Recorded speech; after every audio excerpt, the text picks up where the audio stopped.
Beleza? Bem-vindo ao canal. As crianças das novas gerações dificilmente descobrirão a magia de ler uma nova história em quadrinhos ou ficar esperando ansiosamente para a próxima edição chegar nas bancas. A tecnologia pode ter dado adeus ao mundo da leitura, em certo sentido, mas, por enquanto, podemos saudar o lendário escritor Robert E. Howard e suas criações icônicas. Podemos viajar até seu mundo de fantasia que hipnotizou gerações durante décadas. Long live Cole!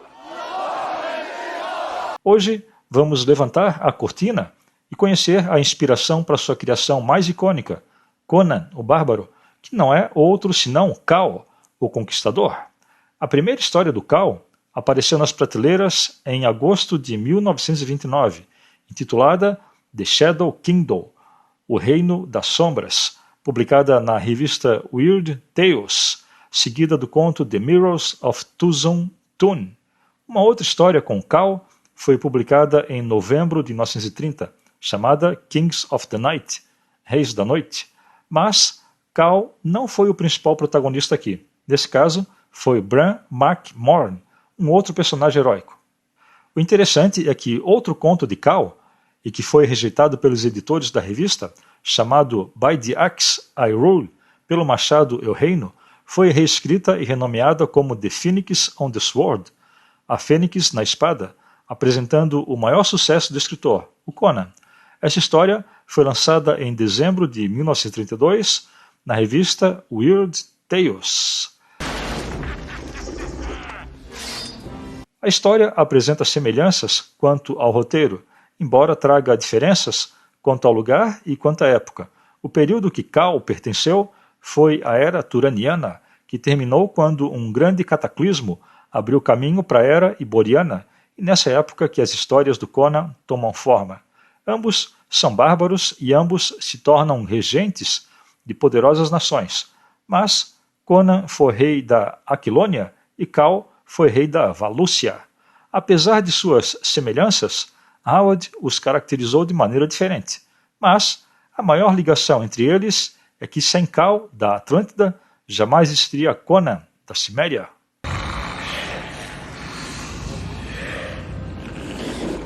A adaptação de Conan para Marvel, a partir de 1970, o elevou a uma grande popularidade, enquanto Cal teve suas histórias pela Marvel entre 1971 e 1985.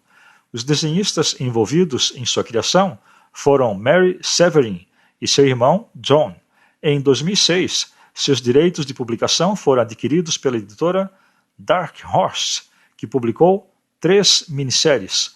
Elas se chamaram Cal, além de Cal and the Hate Witch, Cal e a Bruxa do Ódio, e Cal, The Cat and the Skull, O Gato e a Caveira. Outra realização da Dark Horse foi organizar as histórias publicadas pela Marvel, intitulada como As Crônicas de Cal, e as histórias em preto e branco foram chamadas de A Espada Selvagem de Cal. Os contos do personagem ganharam popularidade com o tempo, mas seu autor não estava vivo para presenciar. As histórias inacabadas de Cal foram concluídas por Lin Carter. Elas foram organizadas cronologicamente, e a primeira foi O Exílio da Atlântida, e a história final foi Reis da Noite. Agora, vamos conhecer a origem do Cal, o herói da Atlântida, que foi ofuscado pelo surgimento do Conan, o Bárbaro.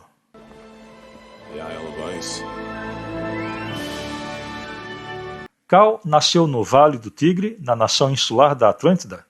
Uma enchente destruiu a sua tribo e o seu vale, e isso o deixou sozinho na selva por muitos anos. Depois, ele foi capturado e adotado pela tribo da Montanha do Mar, uma vez que ele matou uma mulher para salvá-la da morte, torturada de uma multidão. Assim, ele acabou exilado da Atlântida, e depois disso seu destino era o continente chamado Túria, mas ele foi capturado e forçado a trabalhar como escravo de uma galera em alto mar. Depois de ser libertado, ele se transformou num pirata feroz, espalhando terror pelos mares, mas a sua vida de pirata não durou muito, já que ele perdeu seu navio em uma batalha no mar. Ele conseguiu sobreviver e chegou até o reino da Valúcia, mas ele foi capturado e preso e, para se salvar da execução, aceitou servir como um gladiador. Logo, ele ganhou popularidade como uma força poderosa e como um combatente feroz. Ele foi libertado e em seguida foi nomeado mercenário do exército da Valúcia, com suas habilidades de combate valiosas. Logo, foi promovido a comandante-geral nas forças mercenárias pelo rei Borna, mas o despotismo e a brutalidade do rei Borna levaram a uma guerra civil, na qual Cal matou Borna e ascendeu ao trono da Valúcia. Logo após a sua ascensão, seu primeiro inimigo foi a Caveira do Silêncio, um ser sobrenatural que foi derrotado por ele. Em seguida, ele enfrentou a invasão do culto do Homem-Serpente. Cal conheceu Thulsa Doom, que também era inimigo do Homem-Serpente, e o levou para o seu reino. Mas Thulsa Doom conspirou para conquistar o reino, e Cal saiu vitorioso na luta pela monarquia. O aliado mais próximo de Cal é Brul, o Picto, e foi o guia dele por muitos anos. Outro aliado se chamava Tu, o primeiro-ministro confiável, que cuidava da administração e um seguidor das regras. Havia também Canu, que era um emissário picto e um conselheiro. Já o seu maior inimigo durante seu reinado foi Thulsa Doom, cujas conspirações causavam ameaças constantes à monarquia. Durante seu reinado, Cal combateu inúmeros inimigos e desafios das tribos vizinhas. Dois deles sugeriram o casamento de Cal com a princesa Atlante chamada Serena, com a qual ele acabou concordando. Infelizmente, Serena foi morta durante a cerimônia de casamento. Brul voltou para sua tribo e Cal se tornou mais introspectivo, e seu futuro permaneceu incerto. Haveria um terceiro filme do Conan, o Bárbaro, mas Arnold Schwarzenegger recusou e Kevin Sorbo também declinou da proposta de interpretar o Conan. Portanto, a solução encontrada foi renomear o personagem de Conan para Cal, e assim Cal, o Conquistador, foi lançado em 1997. E agora, vamos dar uma olhada nessa história de espada e feitiçaria do Cal.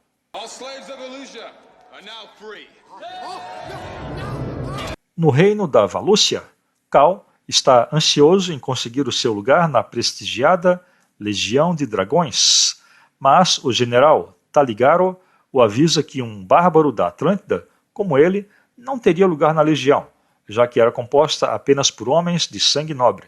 De repente, começou a se espalhar a notícia de que o rei Borna havia eliminado seus herdeiros, que iriam sucedê-lo no trono. O reino foi tomado pela insanidade, mas no combate final, Borna é morto por Cal. Mas, antes de morrer, Borna declara que Cal deverá ser o próximo rei da Valúcia, enfurecendo o general Taligaro e os nobres restantes. Eventualmente, Cal é apresentado ao seu harém, onde ele conheceu Zareta.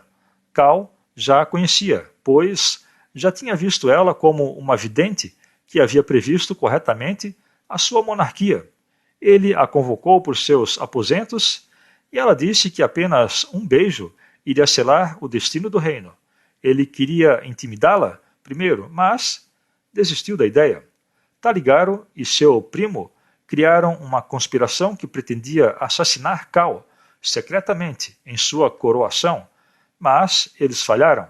Nessa conspiração, eles se uniram ao feiticeiro chamado Inaros e ressuscitaram a feiticeira do Império Acheron. Na verdade, o reino da Valúcia se desenvolveu nas cinzas do reino de Acheron, quando foi destruído pelo deus Valka.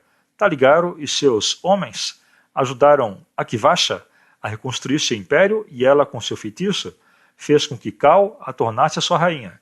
Em pouco tempo, ela colocou Cal em um sono profundo e colocou a culpa em Zareta, mas o sacerdote do templo era Ascalante, que também era irmão de Zareta. Então, ele libertou Cal e ele resgatou Zareta e depois eles fugiram em um navio. Sua única esperança de vencer Akivasha era obter o sopro de Valka, mas não foi uma tarefa fácil para eles, já que Akivasha havia enviado Taligaro para atacá-los e para impedi-los de obter o sopro de Valka. Taligaro feriu mortalmente Ascalante, enquanto Cal foi abandonado para morrer.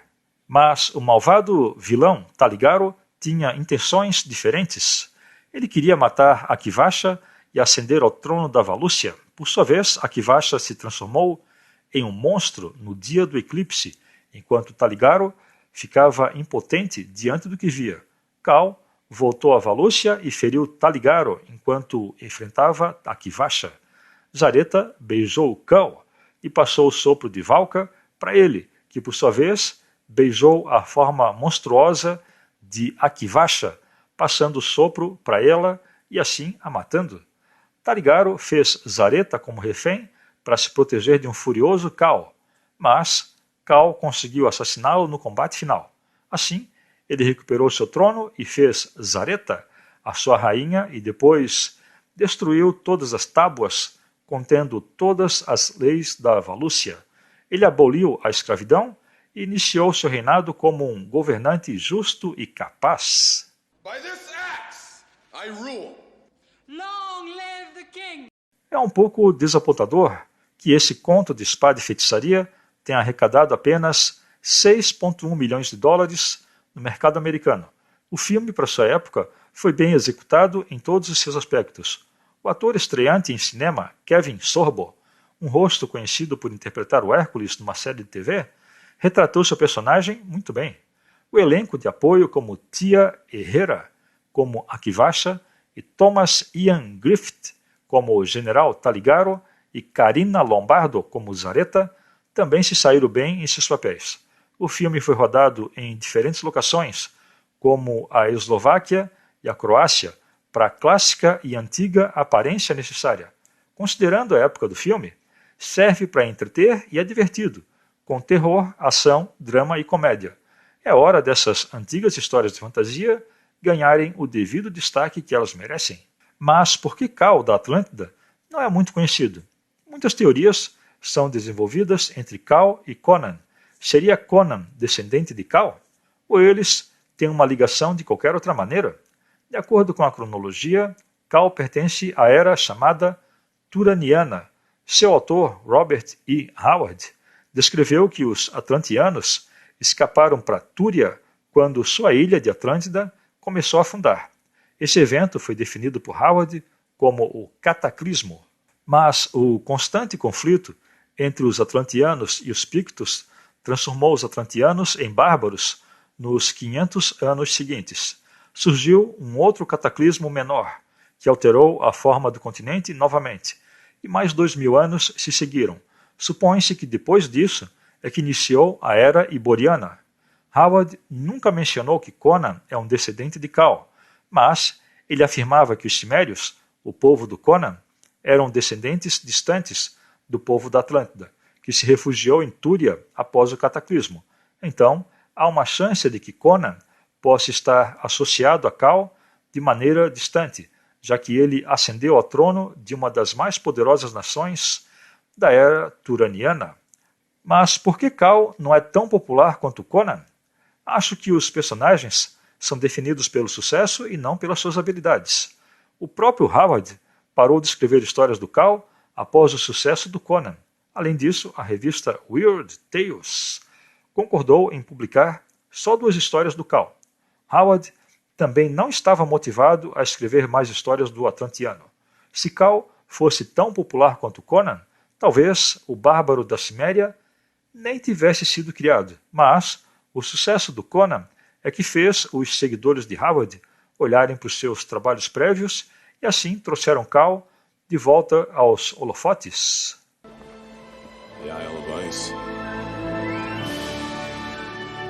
E para encerrar, eu lembro que no filme do Conan, quando ele acha a espada ao lado do esqueleto de um rei atlantiano e fica fascinado, quem será que era esse rei da Atlântida?